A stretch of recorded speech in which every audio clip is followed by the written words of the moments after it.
Tanuja. I have secured a band of 7 in my IELTS academic exam. My friend came up and told me that there's one class called Maxxcell in Penjim as well as in Margao. So I tried to Google about it, and finally I found the different reviews which were very good, and I finally chose this profession.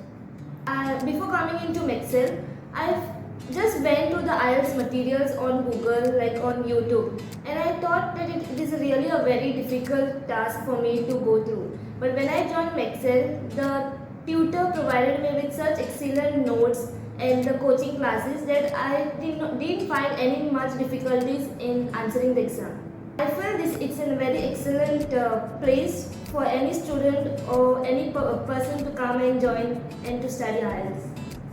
I feel that people should really go through the reviews on the Google about this place, also about the different teaching facilities they provide, how is the time management made by them, and overall it's really a very good place for me according to me.